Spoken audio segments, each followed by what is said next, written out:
Let's start with Google. Most people think Google is a search engine. They type something in, they get an answer. Simple, clean, free.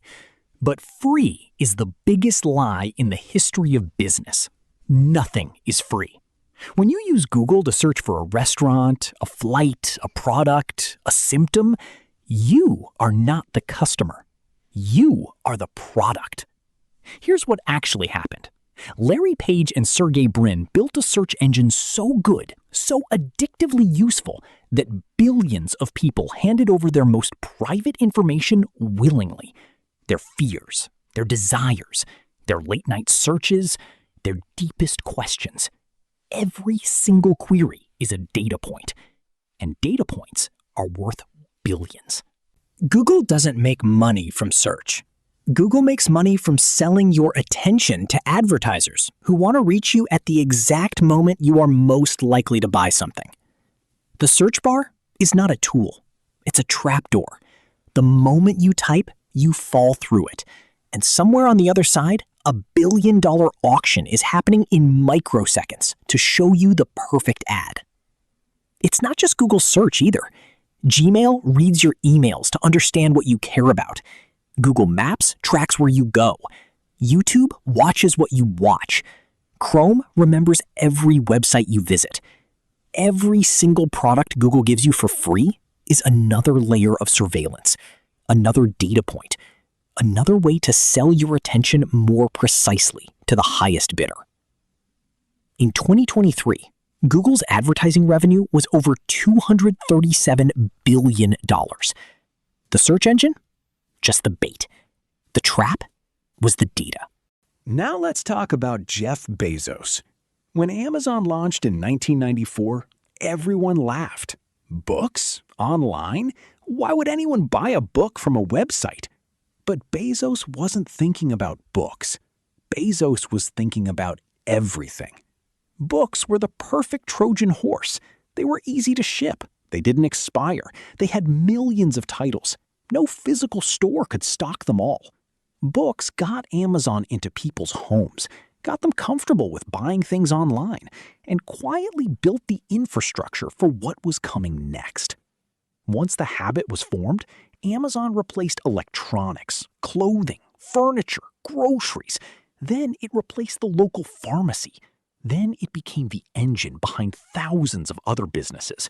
Prime subscriptions locked people in, not just to shipping discounts, but to video streaming, music, grocery delivery, and reading.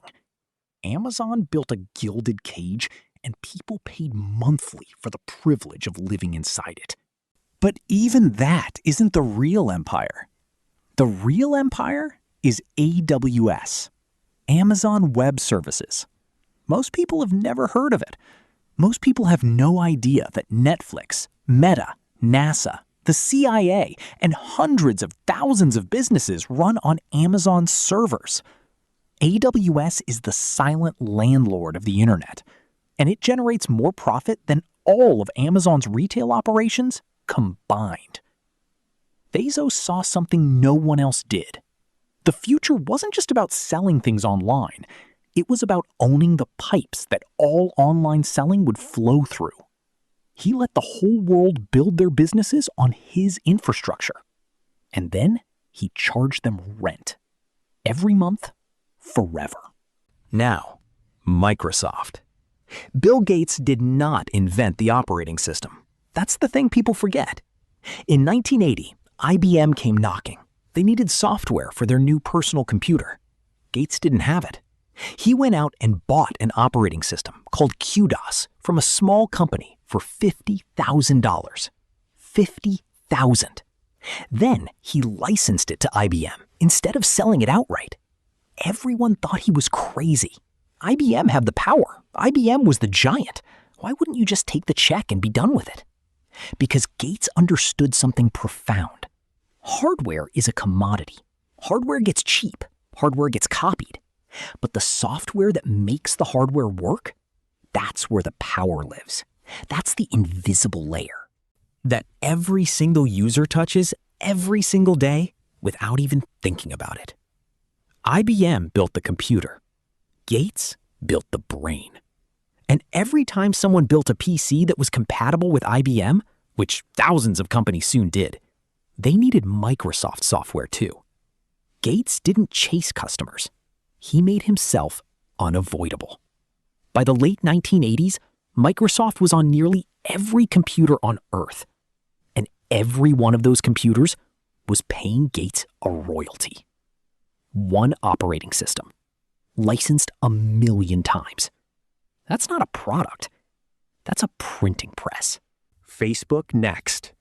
Mark Zuckerberg didn't invent social media. He didn't even invent the idea of an online social network. What he invented was the loop. When someone likes your photo, your brain gets a hit of dopamine, the same chemical released when you eat sugar, when you win a game, when something good happens unexpectedly. Facebook engineered that hit. They designed notifications specifically to pull you back. The little red number, the ping, the vibration in your pocket. Each one is a tiny reward, and your brain learns to crave it. This isn't accidental. Former Facebook engineers have admitted it publicly. They studied behavioral psychology. They understood the variable reward system, the same mechanism that makes slot machines so addictive. Sometimes you get a like, sometimes you get 30. You never know when the reward is coming, and that uncertainty keeps you hooked. The result? 3 billion people who voluntarily log in every single day. 3 billion people who post their location, their relationships, their opinions, their shopping habits. All of it fed back into an advertising machine more precise than anything ever built in human history. Facebook knows what you want before you know you want it. And brands pay extraordinary sums to stand in front of you at exactly the right moment. The psychological loop isn't a feature. It is the entire business model. And Zuckerberg built it before he was old enough to rent a car. And finally, Elon Musk. Musk is different from everyone else on this list. The others built products and found ways to monetize attention. Musk built something harder to quantify and infinitely more powerful. He built belief. Think about it. Tesla spends almost nothing on traditional advertising. No Super Bowl commercials, no billboards, no celebrity endorsements, because Elon Musk himself is the advertisement. Every tweet, every controversial moment, every outrageous claim about Mars and tunnels and brain chips, it keeps him in the news, keeps the brand alive, and keeps millions of people talking for free. Tesla doesn't just sell electric vehicles. It sells the feeling that you are the kind of person who sees the future before everyone else. Buying a Tesla is not a transportation decision. It is an identity decision. You are not buying a car. You are joining a movement. SpaceX does the same thing. Nobody needs to go to Mars, but the dream of going to Mars makes SpaceX feel important in a way that other aerospace companies simply don't. It creates an emotional attachment that transforms customers into evangelists. They don't just support the product, they defend it. Musk turned himself into a brand, and a brand, when it is powerful enough, is unkillable by normal market forces. Traditional companies live or die by quarterly earnings. Musk companies live by the cult, and the cult never sleeps. His most controversial moments don't hurt his companies. They feed them. Outrage is attention. Attention is free marketing. And free marketing at global scale is worth more than any advertising budget ever created. Musk figured out how to make the world's media work for him without paying a single dollar. That's not luck. That's strategy.